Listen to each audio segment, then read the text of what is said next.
I went to my department head when I got lab results that said I was in premature ovarian failure.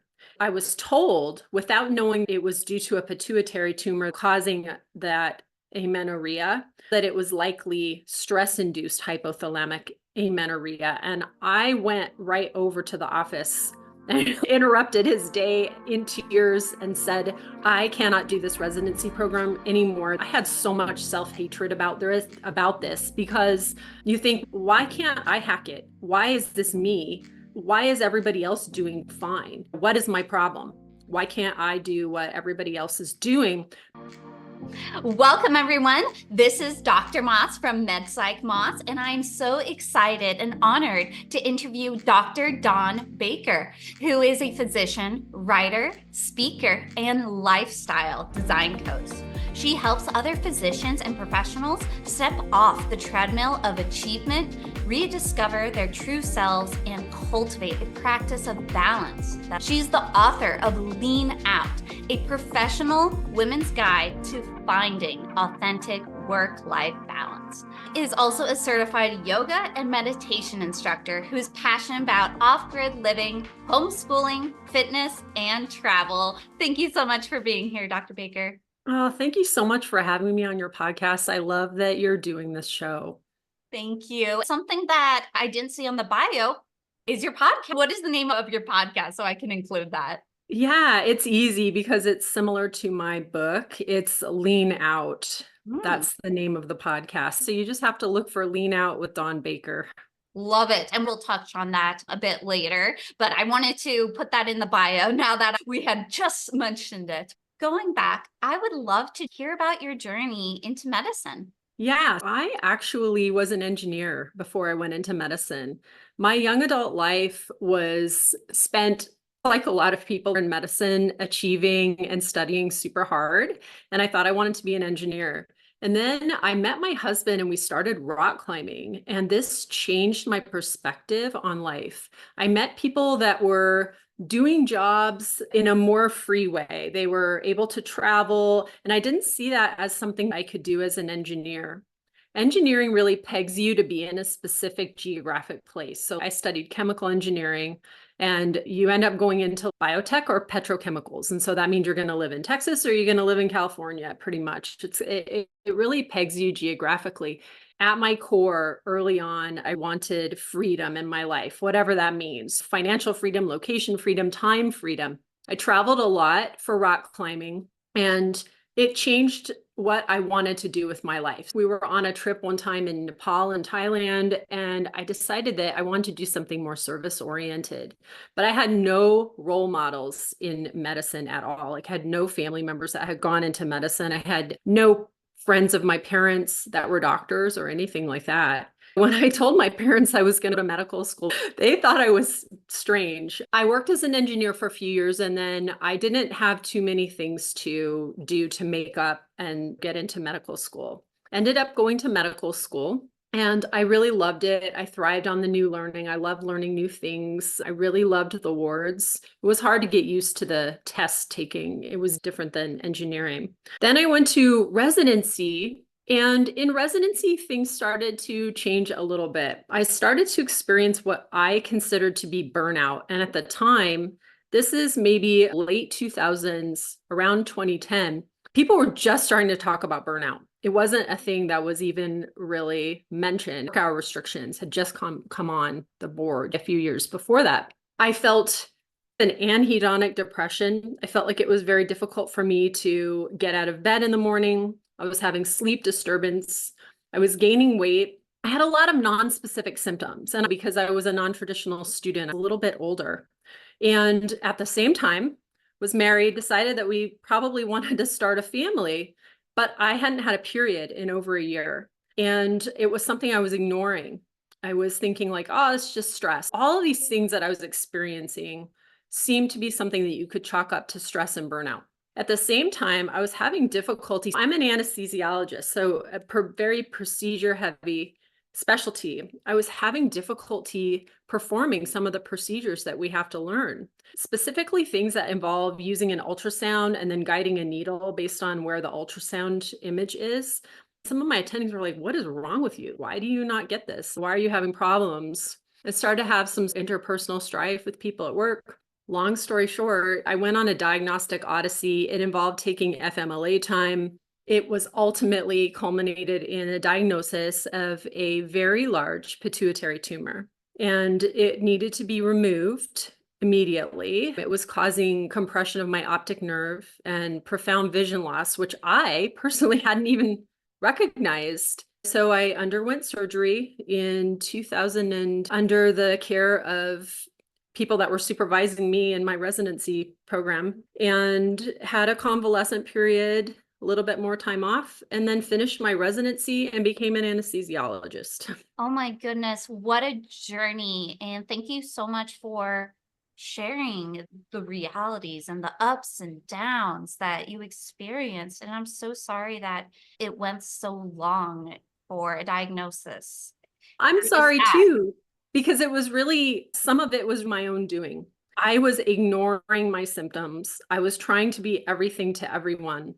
Just like a lot of us in the achievement culture and in medicine want to do. We want to be the best at everything. In this time period, I got really excited about a particular niche specialty in anesthesiology. Because I had this engineering background, people were telling me, oh, you're so good at this transesophageal echo interpretation, you understand the ultrasound and all that stuff. It wasn't the procedural part, it was related to equations and doing calculations. So I got pegged as the next golden child in that area. And it's funny because if I had gone down that way and I hadn't had this health scare to wake me up to what my original vision was, which was to have more freedom in my life and to do something that involved all of these different aspects of freedom, I would have gone down that same path that I was going down as an engineer, of being in a very specialty field, being pegged to be working in a city center, at an academic center. So I'm really honestly glad that this happened to me. I'm very lucky in that I didn't have a malignant brain tumor. I had something that was removable, that is treatable, that I have to take medications for now, but that is really not that hard to deal with. At the time, it felt horrible, but there are a lot of perspective now, that makes me realize that I'm very grateful for everything that happened. Thank you. That is really helpful to hear both sides of the before diagnosis and how I think that's something that maybe I talk a lot in my own experience because I was diagnosed during medical school, but it's really good to hear about the things farther on of in the future of able to get back to things you love, even when health scares or different challenges of residency come in, you're able to still find yourself and what you're most passionate about, keep going. It's really inspiring to hear that. Yeah, and I think one thing that is challenging about this is that a lot of us really don't build in breaks, and we don't really have breaks in our normal schedule. I was forced to have some of these breaks, and that was what helped me to get perspective. When you have downtime, and I tell this to my coaching clients all the time, when you have alone time, that's when you get the perspective that you need. You get that time where you can be like, what do I really want? Am I on the path that I really want to be on? You don't have to get to the point where you get sick and you are forced to take a leave or forced to take time off because you're not doing well and you can't work. That's such a good point. That's something I've started to talk a lot about, how individuals with health conditions do seem to be taking these breaks. I took a leave of absence between my second and third year of medical school, and I had to really think about what is most important to me. Do I want to even continue medicine? Can I even continue medicine? So I very much appreciate that thought period. You said you took FMLA. I've talked to some residents, but it's still challenging to hear of going disability route versus FMLA, a combo of both. Was that an option for you when you were in that position? That wasn't something that was even presented to me, maybe because of not actually knowing what was wrong with me at the time. I went to my department head, and I think this is going to be program specific and department specific. I went to my department head when I got lab results that said I was in premature ovarian failure. I was told, without knowing it was due to a pituitary tumor causing that amenorrhea, that it was likely stress-induced hypothalamic amenorrhea. And I went right over to the office and interrupted his day in tears and said, I cannot do this residency program anymore. This is not worth it to me. I am not able to start a family because of the stress that I'm undergoing. In the same time period, I had so much self-hatred about this because you think, why can't I hack it? Why is this me? Why is everybody else doing fine? What is my problem? Why can't I do what everybody else is doing? I went and luckily I had a very gracious department chair and program director that said, don't quit, take FMLA for a few months. So that was what I did. I didn't even look at doing disability because it was really more at that time something that we didn't know there was a physical organic component to it at all. It was one of those things where it was like stress and burnout, and this is causing this health manifestation, but there wasn't a very specific diagnosis. No, I understand that. And I think something that you said that really resonated, which I think will resonate with a lot of listeners, is this two things. One, of any type of physical manifestations only being from stress or only being a mental health component. Even though I'm going to be a psychiatrist, I very much recognize the mental health component having manifestations on the health, but that doesn't mean that isn't real and that physical manifestations that are medical won't come out. And also the self-hatred, the feeling of being very alone and separating oneself of why can't I be like the rest of the people is a struggle that a lot of us with health conditions have in medicine, where we're supposed to be the perfect performers, like you said, high achieving, almost inhuman to some extent, not have any challenges. Yeah, there are so many physical ailments where people walk around with them and they're not manifesting in a way that you can really see. The same with mental health problems. That is tough because even as doctors, we all have our biases. And you see someone and you think they look fine. They're walking around. They're not in a wheelchair. It's not like that. There are a lot of things that people walk around with and you don't even know. So true. Those invisible or non-seen disabilities is definitely something that we need to talk more about, because it's definitely something that a lot of individuals feel very alone with, because it's not something everyone else can physically see.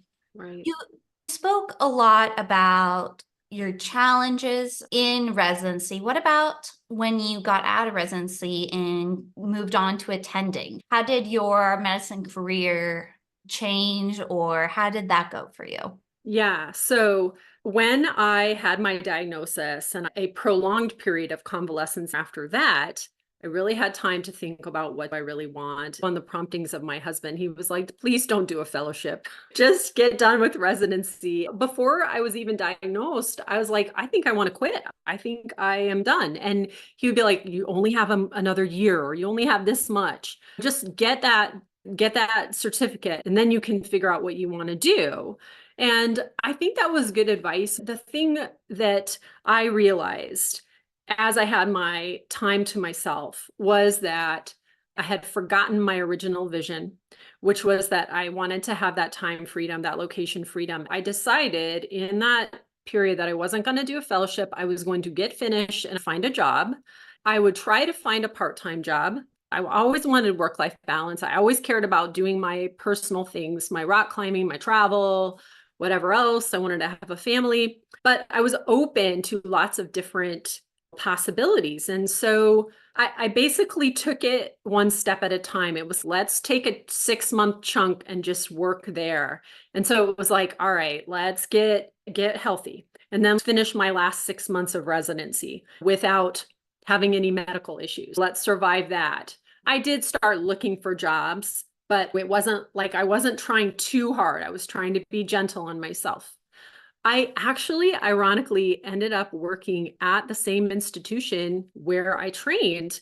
And the reason I took a job there was that there was just the right opportunity for me that happened to come up at that exact time. They introduced a non-teaching track that was purely clinical in the anesthesiology department.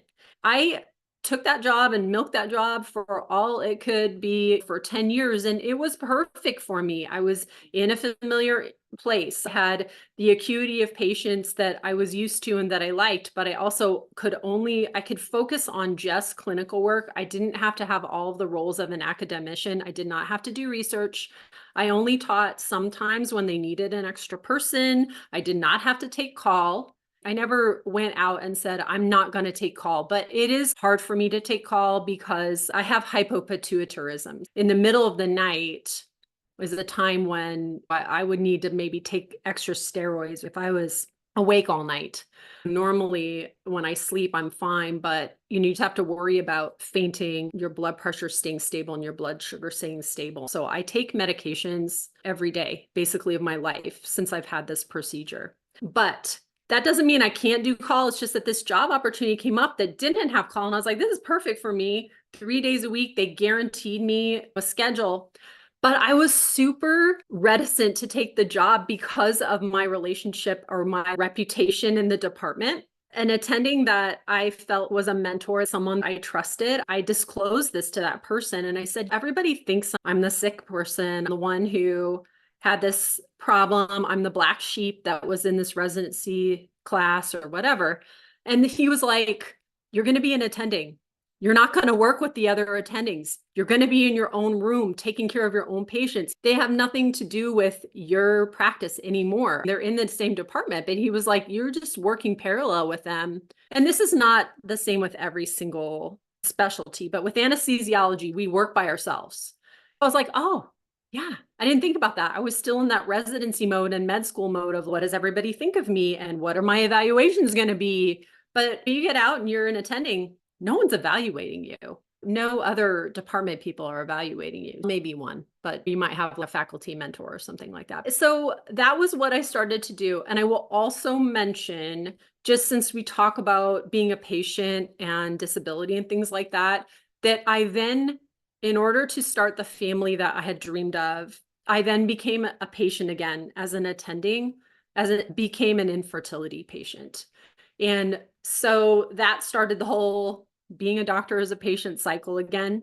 But it was all right. You have a little more agency when you're in attending than you do when you're a resident. And I did what I needed to do, took the vacation that I needed to take, tried to give as much notice as possible. It is very difficult. Infertility is something that's really difficult to navigate because you don't know ahead of time, I'm going to have this procedure in 2 weeks. You don't know that. You don't know what day it's going to be. So that's really difficult. But it worked out okay. I did have a child. I have one kid, and I have transitioned out of that job for freedom purposes. We wanted to move to a different location. Now I do PRN anesthesiology.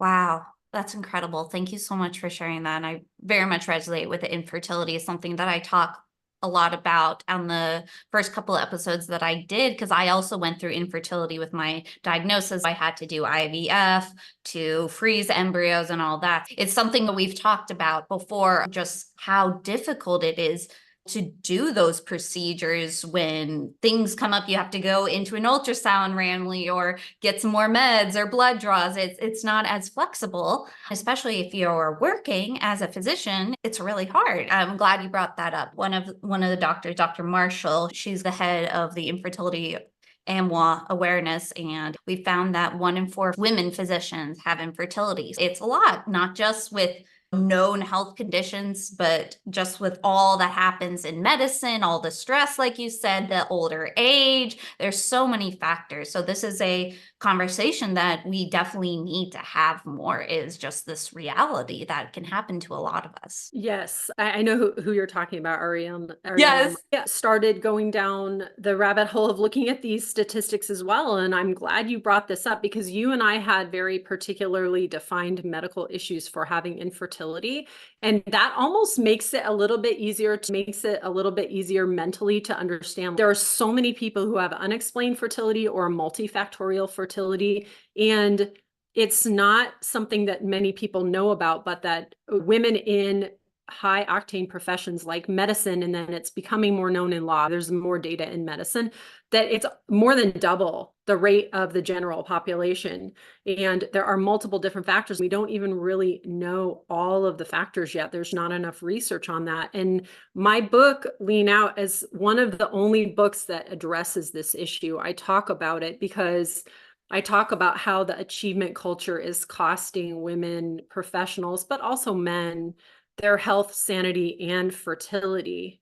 It's just not something that's talked about very much because it's one of those taboo issues like the invisible illnesses you're referring to. Oh, yes. And as you're saying that, we were talking before how I got in contact with you. I'm wondering if Dr. Marshall referred me to you. I interviewed her. We wrote an article together on our individual infertility, both as her when she was like a resident fellow and me as a medical student. I'll make sure to include your book because that is so helpful to hear. You shared your experience. Like you said, it isn't talked about. And I would say infertility is one of those invisible disabilities that a lot of people maybe don't recognize they have until they're actively trying and are unable to do it, to have a child. Yeah. You talked about this a lot, but I'm wondering from now a physician perspective, how has the experience of being a patient in all these different capacities impacted how you interact with patients? Because I'm an anesthesiologist, I have a very defined period of patient interaction. It's a little less open than a primary care physician, OBGYN, for example. But at the same time, it's funny because I think that our patient interaction is very under-recognized. You have a very specific, very small period of time that you have to get someone to trust you, to trust with your life, basically. And that takes a very specific skill. I have really learned to hone that over my years of practice, and I really revel in it. I love that interaction. I really love making good first impressions. It's something that I've always cared about, even with just surgeons. Now, when I do PRN travel physician, it's funny because I always love a day when there's a grumpy surgeon and then you start working with them and then they're like, "Oh, I really like you." They don't say that, but you're like, "Oh, thank you so much." Or they start to warm up. It's just funny. So getting a patient to warm up to me too, I really love that. One of the things that I do is that I sometimes, if it's necessary, do disclose personal information. And I think that not all physicians do that, such as someone is super nervous about surgery and I will offer a little tidbit like, "Yeah, I've had surgery too, and it's very scary. We understand that this is a big deal to you." I like to also say to people, "This is a very big day for you, but for us, this is every day of work. We're going to take good care of you. We do this every day, even though we know you don't do it every day." So I really acknowledge the gravity of the day for people. I will sometimes, not too detailed, but just mention something about my experience having had surgery. I don't usually talk about the specifics, but I think it really endears patients to you. It makes you seem human. Not everybody feels that it's professional. However, I think it can be within the realm of professionalism to share some parts of your personal life or your personality to patients. I love that. I completely agree with you. I really like how you were very intentional, really intentional with how during this time period, I say this amount and this is the benefit. You're not just spurring all these different facts and content. I think that's where individuals get in the professionalism type thing, get scared, but it's so important to showcase that you can be professional and a physician and how beneficial it is to just show that little sliver of humanity, of similarity, of showing that you are human just like them and you're still going to take care of them. You recognize their emotional experience of fear and that you've experienced that too. I can just think back at myself going into surgery and how fearful I was. If I had an anesthesiologist that similarly shared that, it definitely, like, I felt it would have been so comforting. And along these lines, I didn't mention that for 5 years, I really missed this part of my work at the university. I did infertility anesthesia. I was one of the main people that got a contract with the nearby fertility clinic to do office-based anesthesia. I was like, yes, sign me up. I want to be there. And the people that I was working with were people that had treated me.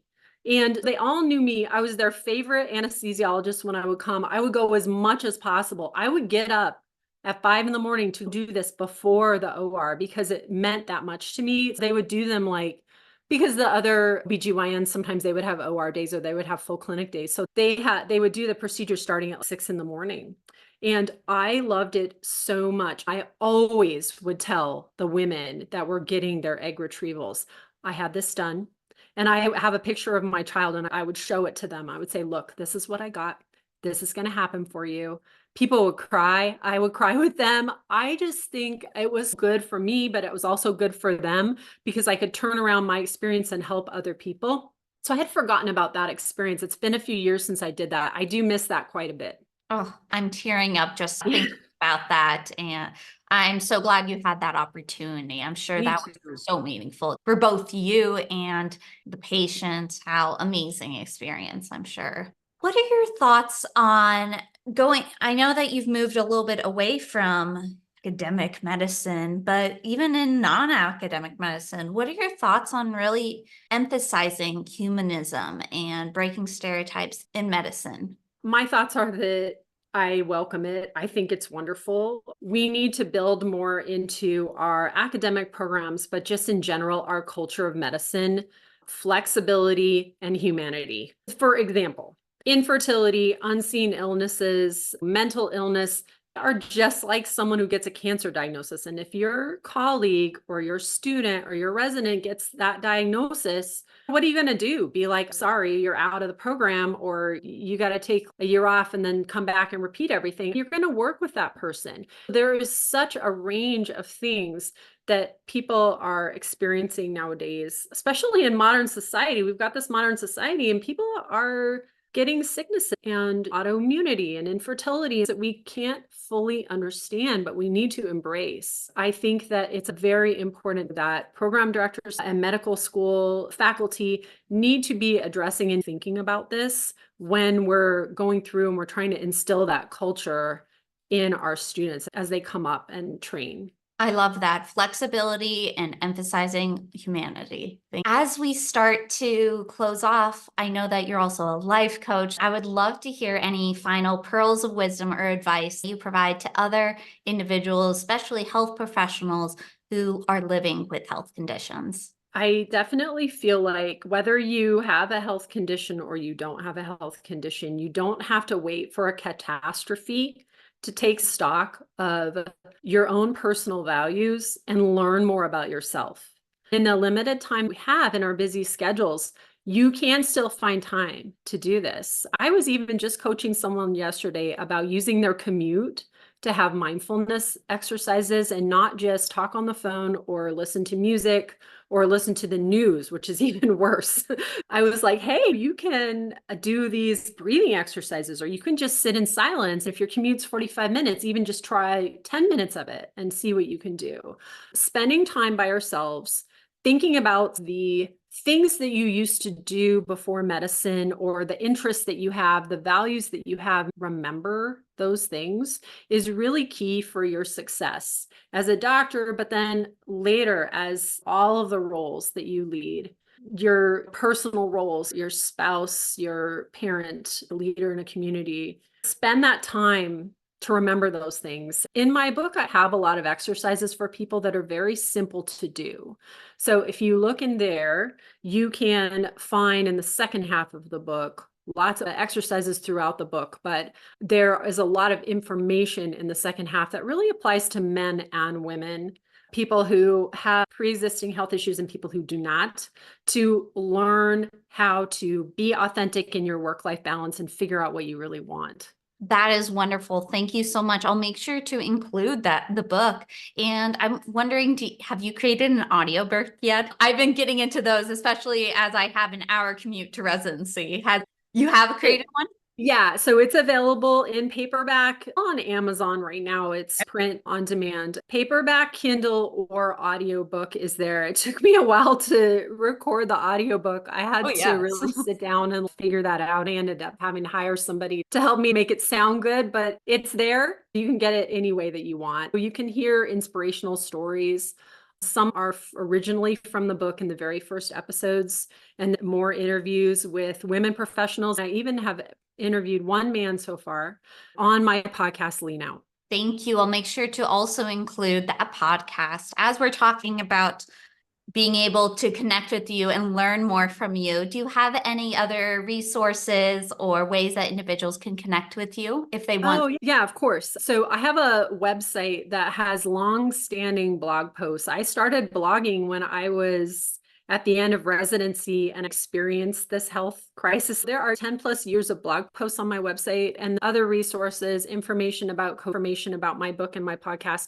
It's called practicebalance.com. That's the name of my company, Practice Balance. You can find me most actively on Instagram for social media, and my handle is Practice Balance. Amazing. Thank you. I'll make sure to include the practice balance. And I'm so excited to start reading your blog. In addition to your book, I started reading the book last night, which I just got the intro. I was like, oh, I'm so excited to interview her now. I also started blogging in medical school during my diagnosis. Writing and being able to express all those challenges through writing and sharing it with others is so meaningful. So I'm glad that we have that in common.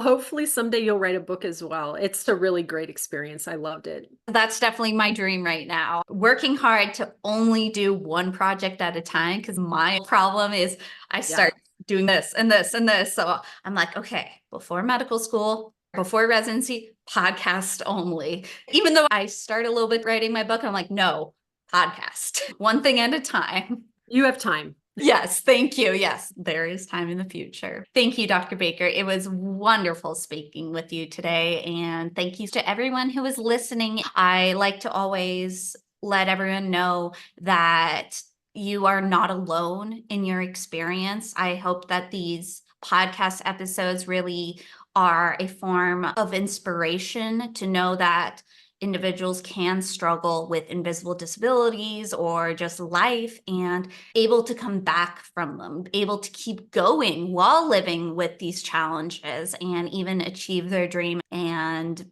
be successful. And so thank you so much. I really hope that can help others. If these stories are meaningful to you, please subscribe and share them with just one other person that you think might help, because that's how we build a community of individuals who can fight these taboos and stereotypes and show the humanity in medicine. You can see more of my own blogs and all the things that I have at medpsychmoss.com, and you can find me on social media at medpsychmoss. Lastly, thank you, Dr. Baker, and I look forward to seeing more of your journey in the future and reading more of your work. Thanks. Thank you. Take care.